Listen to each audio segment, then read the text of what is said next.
Assalamualaikum warahmatullahi wabarakatuh. Bagaimana kabar hari ini anak-anak? Semoga sehat selalu dan selalu tetap jaga kesehatan. Bab pertama mata pelajaran fikih kita akan membahas tentang bersuci dari haid.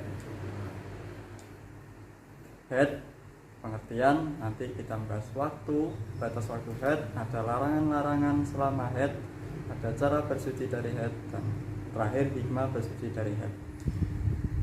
Yang pertama, haid. Mungkin kalian sudah pernah mendengar istilah haid atau istilah lainnya halangan, ada yang libur, ada yang menstruasi, ada yang datang bulan.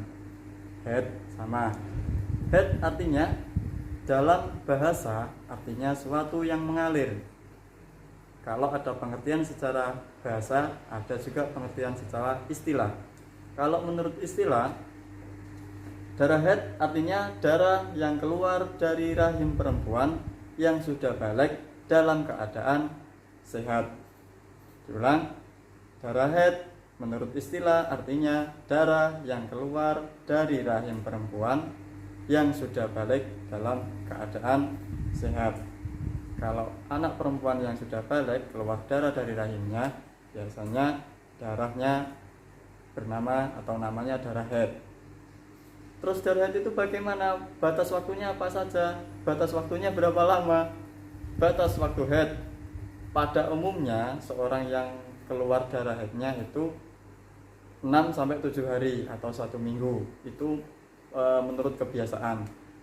Kalau minimal sehari semalam keluar darah haid dalam 1 bulan ya, dalam 1 bulan minimal sehari semalam keluar darah namanya darah haid, atau paling lama atau paling maksimal 15 hari. Selama 15 hari kok lama Pak? Misalkan 15 hari keluar haid, itu masih dikatakan darah haid. Kemudian mungkin timbul pertanyaan, lalu bagaimana jika perempuan mengeluarkan darah haid lebih dari 15 hari?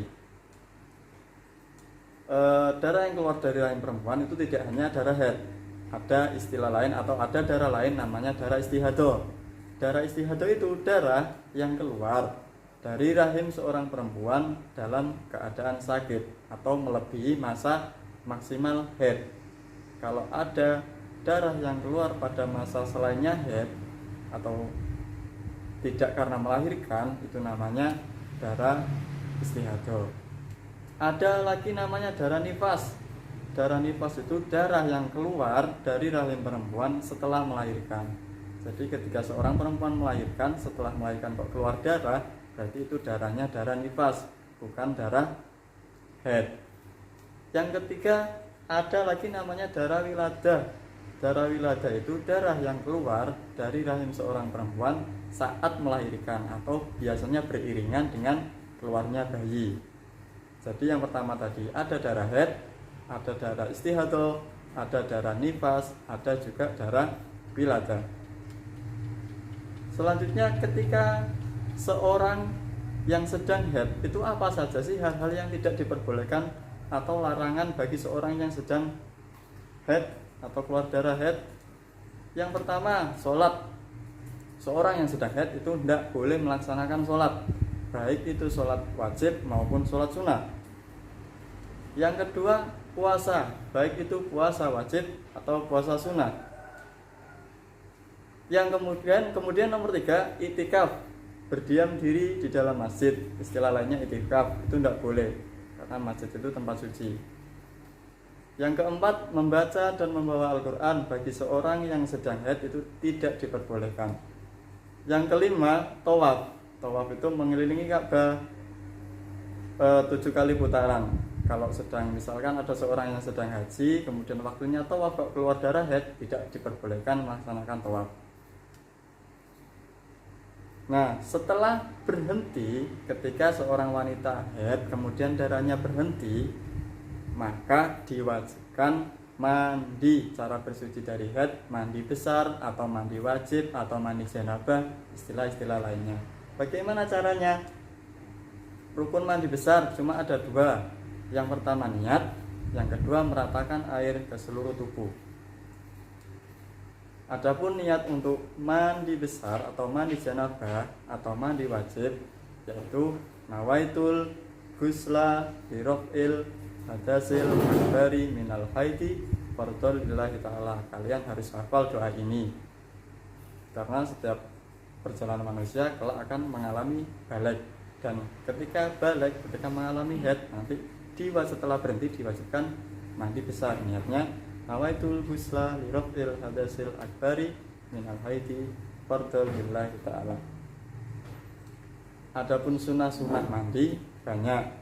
Jadi mandi kalau rukunnya cuma 2, pokoknya niat, kemudian mengalirkan air ke seluruh tubuh atau meratakan air ke seluruh tubuh sudah cukup.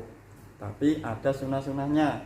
Apa saja sunah-sunahnya? Yang pertama membaca bismillah. Sebelum mandi membaca bismillah dulu, itu sunah.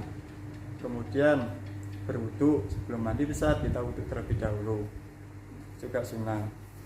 Yang ketiga, membasuh atau menggosok badan dengan tangan sampai 3 kali. Membasuh sampai 3 kali itu juga sunah.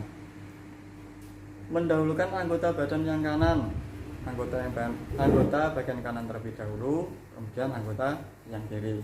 Atau kalau mandinya di kolam lebih enak lagi, niat langsung mandi di dalam kolam bisa ikut semua. Yang kelima, mualat itu kesinambungan antara rukun satu, antara tahapan satu ke tahapan yang lainnya. Jadi ketika habis bismillah berurutan bersambungan, tidak disela-selai. Hikmah haid terjadi pada usia dewasa bagi perempuan, bahwa telah meninggalkan masa kanak-kanak. Setelah seorang wanita haid, kemudian masa kanak-kanaknya beralih ke masa balik atau lebih dewasa, tingkatan lebih untuk dewasa. Yang kedua, keluarnya darah haid perempuan itu melatih tanggung jawab atas segala kewajiban ibadah yang telah disyariatkan.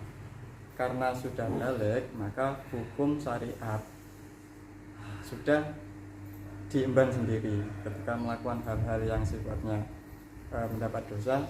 Kalau belum balik masih ke orang tuanya, kalau sudah balik kepada diri kita sendiri, kepada orang yang sudah balik tersebut. Yang ketiga, bersuci dari haid hukumnya wajib agar setiap perempuan dapat menjaga kebersihan dan kesucian diri. Mungkin itu dari kami. Terima kasih. Assalamualaikum warahmatullahi wabarakatuh.